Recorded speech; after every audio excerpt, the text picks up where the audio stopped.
Hello viewers, welcome to Gita LLB new update. Gita LLB ধারাবাহিকের নতুন পর্বে দেখা যায় যে কাব্যি আর লোকজন গীতাকে আক্রমণ করলো।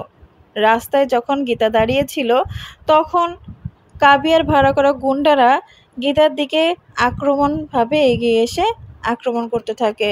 আর ঠিক তখন সেখানে গীতাকে বাঁচানোর জন্য চলে আসে সঞ্জয়।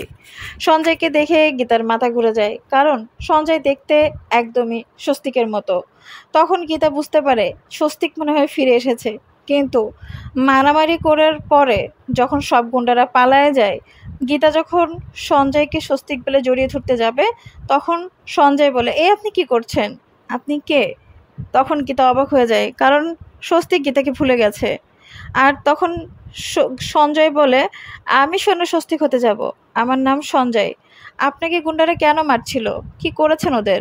কোন ক্ষতি করেছেন যে আপনার উপর এতগুলো গুন্ডা আক্রমণ করতে চলে এসেছে?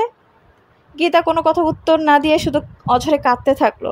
সে বলল, এটা কি শুনছি আমি? আমার স্বস্তিক বাবু আমাকে চিনতে পারছে না। তখন সঞ্জয় গীতাকে বলল, আপনি কি ঠিক আছেন? আপনি এইভাবে কান্না করছেন কেন? কি হয়েছে আপনার? তখন গীতা বলল, আমার স্বামী আমাকে ভুলে গেছে মনে হচ্ছে।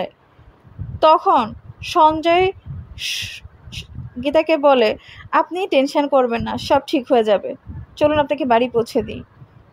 তো বন্ধুরা, কি মনে হচ্ছে, সঞ্জয় কি আসলে স্বস্তিক, নাকি স্বস্তিকের যমজ ভাই? অবশ্যই কমেন্টে জানাবে। লাইক সাবস্ক্রাইব করে আমাদের সাথেই থাকবে। ধন্যবাদ।